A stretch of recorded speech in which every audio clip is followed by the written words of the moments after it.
नमस्कार दोस्तों, स्वागत है आपका हमारे चैनल मनीषा's ब्लिसफुल कॉन्शियसनेस पर। क्या जिंदगी के उतार चढ़ाव आपके मन में कई सवाल उत्पन्न करते हैं, जैसे मुझे मनुष्य जीवन ही क्यों मिला, मेरे जीवन में दुख क्यों है, मेरे जीवन के सभी दुख कब खत्म होंगे, मेरे जीवन का उद्देश्य क्या है। तो दोस्तों, आप बिल्कुल सही वीडियो पर आए हैं। हम सभी का जन्म इस धरती पर किसी न किसी उद्देश्य से हुआ है। ज्योतिष के अनुसार ज्यादातर लोग 40 वर्ष की आयु तक अपने जीवन के उद्देश्य को समझ जाते हैं। अगर आप अभी तक अपने जीवन के उद्देश्य को नहीं समझे हैं, तो अब आपको ज़रूरत है हायर एनर्जी के साथ अलाइनमेंट में आने की। हायर एनर्जी या भगवान के साथ अलाइनमेंट में आने के लिए कई विधि बताई गई हैं। मैं यहाँ कुछ सिंपल प्रैक्टिस बता रही हूँ, जो अब आराम से अपनी दिनचर्या में आप जोड़ सकते हैं। मिनिमम 30 मिनट के लिए रोज एक्सरसाइज करें। दूसरा है, हमेशा पॉजिटिव थॉट्स रखें, अपने लिए भी और दूसरों के लिए भी। तीसरा है, जो सबसे ज़रूरी है, रोज मेडिटेशन करें। जैसा कि हमने श्रीमद् भगवत गीता की सीरीज में जाना था कि हम सभी के शरीर में आत्मा है जो शाश्वत है, जिसमें भगवान की पराशक्ति उपस्थित है। उस शक्ति का अनुभव तभी किया जा सकता है जब हम उस शक्ति को गतिशील करते हैं। गतिशील करने के कई तरीके भगवत गीता में वर्णित हैं। अगर आप श्रीमद् भगवत गीता के सभी 700 श्लोक हिंदी में तात्पर्य के साथ सुनना चाहते हैं, तो हमारे चैनल पर सुन सकते हैं, जिसमें मैंने अपनी पूरी कोशिश की है आपको समझाने की कि कैसे श्रीमद् भगवत गीता को हम अपने जीवन में अपना सकते हैं। क्योंकि मोक्ष श्रीमद् भगवत गीता को पढ़ने से नहीं मिलता, उसे अपने जीवन में उतारने से मिलता है। सभी आत्माओं का अंतिम उद्देश्य भगवान की पराशक्ति में मिलने का ही होता है। इसे कुछ इस तरह भी कह सकते हैं कि एक छोटी ऊर्जा अपनी ही बड़ी ऊर्जा से मिलने के लिए आतुर रहती है। श्रीमद् भगवत गीता में हम सब ने जाना था कि हमारी शाश्वत आत्मा इस शरीर के अंदर उपस्थित है और शरीर के चारों तरफ माया है। माया के प्रभाव में आकर यह शरीर ऐसे काम कर जाता है जो आत्मा को कर्म बंधन में बांधता जाता है, जिसकी वजह से आत्मा का परमात्मा से मिलना और कठिन हो जाता है।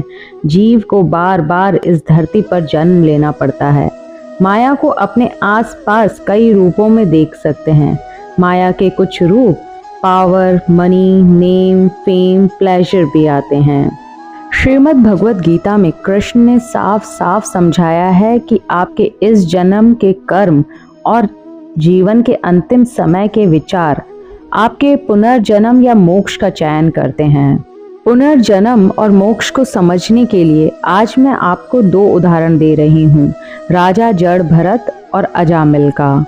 राजा भरत बहुत न्यायप्रिय दयालु शासक थे। जब वे बूढ़े हुए तब ब्रह्म की तलाश में जंगल तपस्या करने चले गए।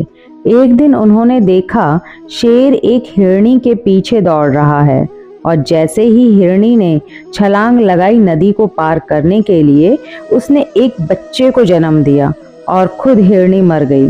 राजा भरत उस हिरनी के बच्चे को अपने साथ ले आए और धीरे धीरे उनका मन ब्रह्म से हटकर हिरनी के बच्चे में ज्यादा लगने लग गया। जब वे बूढ़े हुए और उनका अंतिम समय आया, तब भी उनको हिरनी के बच्चे का ख्याल था, जिसकी वजह से उनका अगला जन्म हिरण की योनि में हुआ। दोस्तों, दूसरा उदाहरण है अजामिल का, जो एक ब्राह्मण कुल में जन्मा व्यक्ति था, पर फिर भी उसे माया ने जकड़ा और वे बहुत से कुकर्म करने लगा अपनी पत्नी और बच्चों का पालन पोषण करने के लिए। जब उनको 10वां पुत्र हुआ, तब उन्होंने उसका नाम नारायण रखा। सबसे छोटा होने के कारण वह अजामिल को बहुत प्रिय था। वो सारा दिन नारायण को पुकारते, नारायण इधर आ, नारायण यह ला, नारायण यह कर। इस तरह अजामिल दिन में कई बार नारायण का नाम जप कर लेता।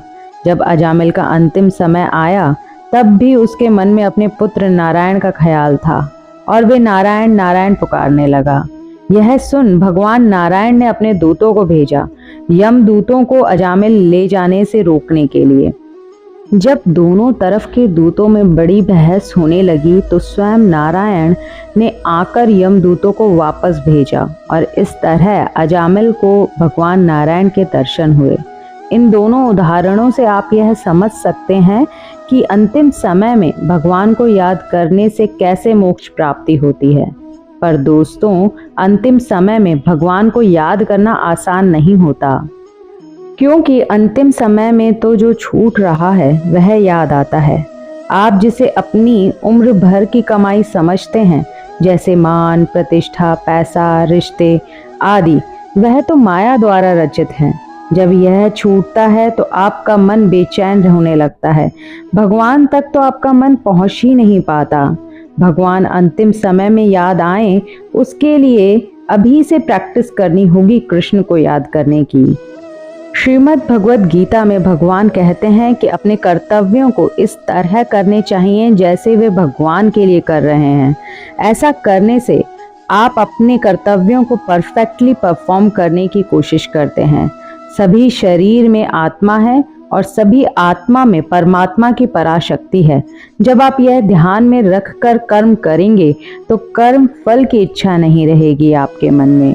इस तरह से आप माया का उपयोग करते हुए भी माया के प्रति आसक्त नहीं होते हैं और इस तरह यह माया आपको जन्म मृत्यु के चक्र में नहीं बांध पाती और आप कृष्ण धाम में परम सुख को पाते हैं।